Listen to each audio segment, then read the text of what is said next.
Okay. And so, is there anything you'd like to say that I haven't given you the opportunity to talk about in terms of your being mayor and what you've seen and done and hope for? Well, I can say that I have been honored to be in this position. I didn't think it would be as long as it has been. Mm-hmm. And I was quite surprised when I think back. I probably, if my father hadn't passed away and I hadn't raised my hand, I probably wouldn't be sitting here. But it got me in, and once I got in, I was like, okay, this is good. This can go many places, and I think I can be part of that leadership. And when I say part, I truly mean that, because leadership is something, in the best way, you share. You share with the community as a whole, but you share also with the leaders that surround you, such as Jesse Dwyer, who has become a friend. I knew him a bit when he was mayor, but now that he's supervisor, definitely have gotten to know him better, and that I've enjoyed our relationship. The other two mayors, of course, Mayor Harder and the mayor of Greenwood Lake, but also the leadership within the Chamber of Commerce and the Historical Society and the Merchants Guild and Lions Club, and all of these men and women. Judy Batista is a great, leader, and there's so many, and they're remarkable men and women. The spiritual community has really, in my mind, been a wonderful resource for me. I'm not a religious person, but the men and women that make up that community are soulful, but they're a great resource. When things get really rough, I can turn to them and say, "Hey, what do you think of this? I'm struggling with this," and they can kind of guide me sometimes and give me solace, and that's always good. Okay. Well, that sounds. I'm glad to hear that they're a resource around here. Some interesting people in that community, certainly. Yeah. Oh, I didn't say. Oh, Beverly Braxton. She's a star. So. Okay. All right. So thank you very much, Michael. Thank you. So is there anything else that I didn't bring up? Oh, boy. Should have. Well, I've been mayor for 23 years. Uh-huh. And so a lot has happened, and a lot has changed. But I think for the better. I think good things. And I think people truly love their community. And I hope that I've been helpful to make them, love it more, or to recognize what its strengths are, and that they continue to be partners and want only the best. I mean, what we have in our hands is the thing that we're going to give our children, the legacy. And I always think of that. I mean, my son is 24 now, and I always think, well, I want him. What I've enjoyed was that he had the experiences that I had when I was a kid. We have a community that's safe enough that you can ride your bike, you can walk in the woods, you can do all these wonderful things that kids should do, and I'm grateful for that, and I hope that will continue. This wonderful, safe, beautiful historic village nestled in this valley.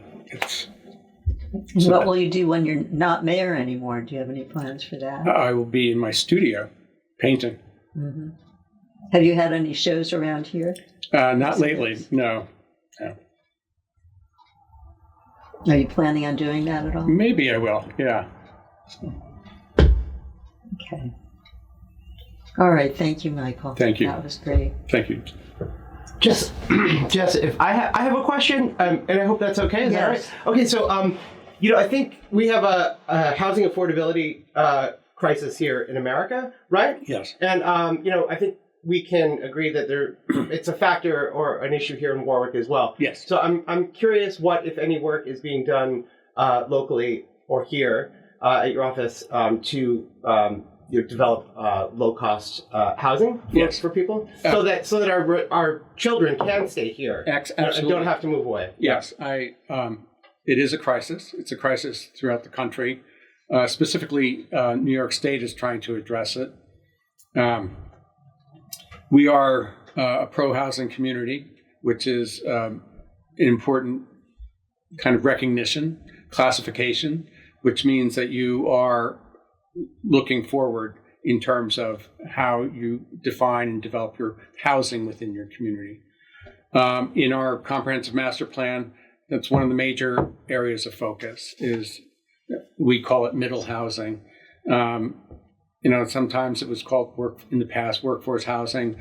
It's sadly often people get very nervous and afraid when they hear, apartments or that it's going to be affordable, and not understanding that affordability is the ability to stay in your community. And not everybody is making, tremendous amounts of money. And I think about my parents, and when they started out in an apartment, and then they saved enough money to have a small house, and then the small house, a bigger house, and as the family grew. And so what we need, of course, are those opportunities. And so it's something that we look at. There's a lot of housing that's being built right now within the village, probably more so than historically ever. Some of it's too expensive, but our understanding is that the more that's built, then it becomes more competitive and prices come down. And so that's a significant piece, is that the more housing that is there, then it will find its level. When there's not enough around, when it's sparse, then it becomes really the landlord's market, and that's not a good thing, I don't think. Historically, the village has been a place for moderate and affordable housing, but that has changed dramatically, especially I would say during COVID and post-COVID. But now I think we're making a concerted effort to try to change that. And so that's our goal. And that happens with many things. It's not just one shot. It's not a silver bullet.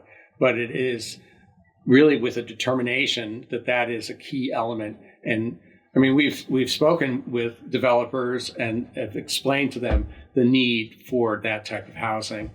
And part of the problem, of course, is new construction is very costly, and so that drives prices up. So, and that's another problem. So, another question I have is, we have. Can you speak about the value and any work, the value of the historical properties in town, and work, if any, that's done to sort of protect those buildings as they exist now, and what value you see in that for the community as a whole? Well, they're extremely valuable because they're so we are a state and federally recognized historic district. So it's the entire spine of our village, and it includes, of course, the historic properties that are owned by the Historical Society. So in effect, we are in a living museum. And that's a wonderful, wonderful environment to be in. But it takes money, and it takes, a tremendous amount of money to keep these properties alive and in good shape. And the Historical Society has done a remarkable job.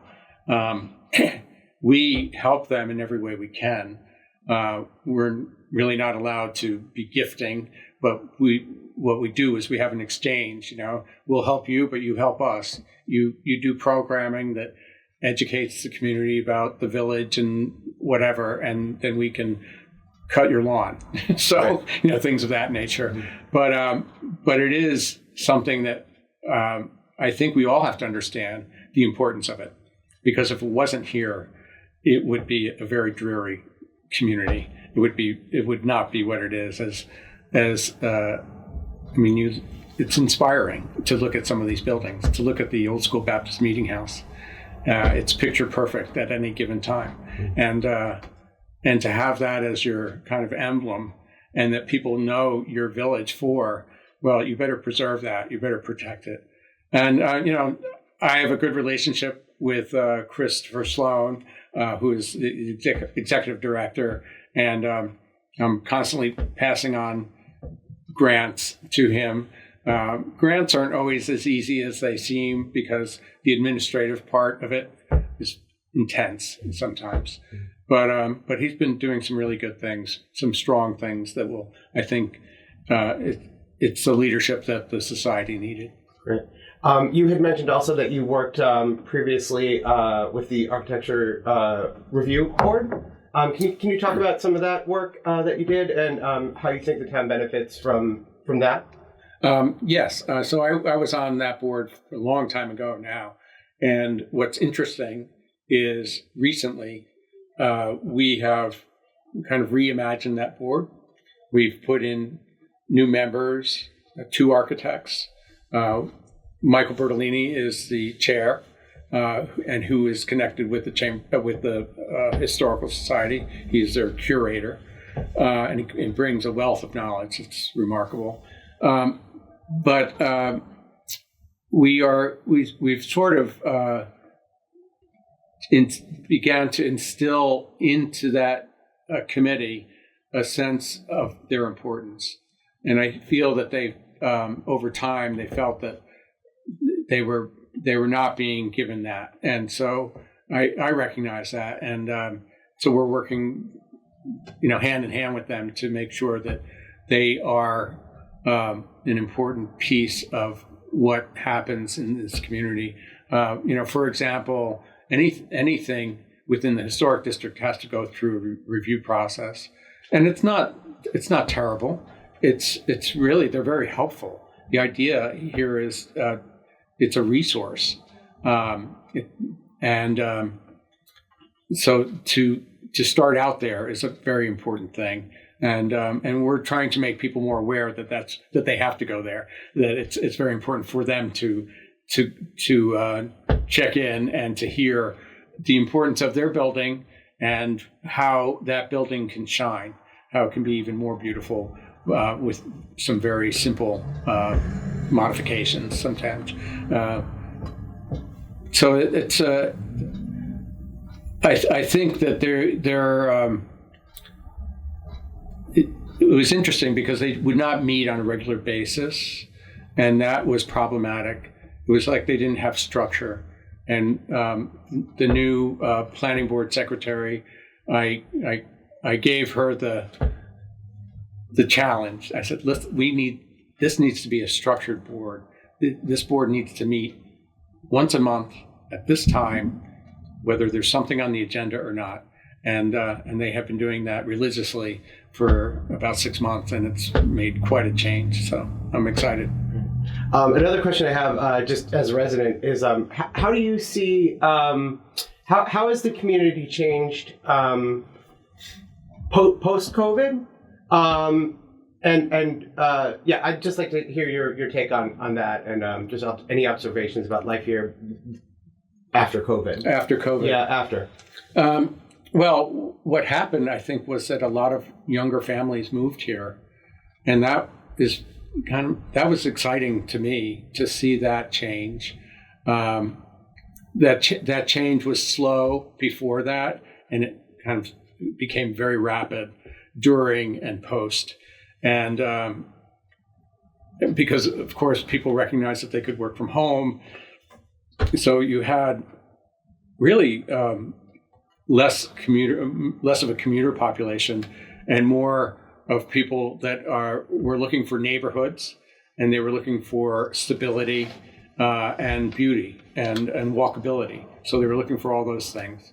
And I don't think that was really in the card so much before. And the pre-COVID homeowner or potential homeowner would come and look at maybe a subdivision out in the town, and they were beautiful, and yet they were out in the countryside and you had to drive everywhere. The new person looking for a home was really looking in the village and looking for what the village has to offer in terms of its downtown and its culture, and its historic district, its walkability. So that's a big change. That was like, and I was very appreciative to see that happen, because that's how I always looked at our village. Has people moving here from outside of the community presented any challenges or difficulties in any way? No, I think in many ways it's enhanced us. A good example in a very dense way is Warwick Grove, which, as a neighborhood, bang, it happened, and it brought in really remarkable people from all walks of life. And when I was I was mayor during the planning stages of that, and at that time they wanted to do like a small shopping area in Warwick Grove, and we resisted. We said no. We have a wonderful downtown, and it's walkable from that neighborhood, and so no shops. We've got great shops. So, and it worked. I think it really did make sense. So, any thoughts about polarization and the direction it's going, and how it's affecting the village, and how it, what your hopes are for, and expectations are for that issue? Political polarization is what you mean. I think on a local level that there's less of it, and I know that personally I'm doubling down to be more focused on our needs and our rights. That's truly what I believe, and I think many other people are thinking the same way. And the federal government can do what they can, but here in this valley, I feel like we can do great things, and so that's what I'm going to continue to strive for.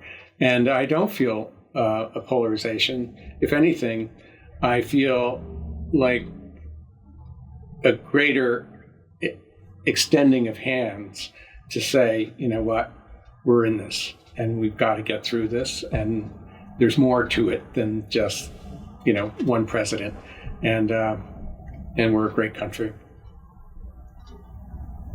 Okay, so what needs are you talking about that need to be served beyond the polarization? I think when people have fear, or the fear arises, to be able to respond to that, and to reach out to different groups that might feel very vulnerable at this time, which we've already started doing that. It's a strange time. It feels very unsettled, and that's one thing I recognized when I first became mayor, and of course that whole Grand Union issue. From that point on, I realized the greatest thing I can give is stability. And stability is a very important piece of leadership. And I think that that's, something that's really important, that every leader on the grassroots level, on a local level, should recognize how important that is to offer to their communities. It just is. I see other communities where the boards are in upheaval and great rancor and division, and I'm so grateful that we don't have that here.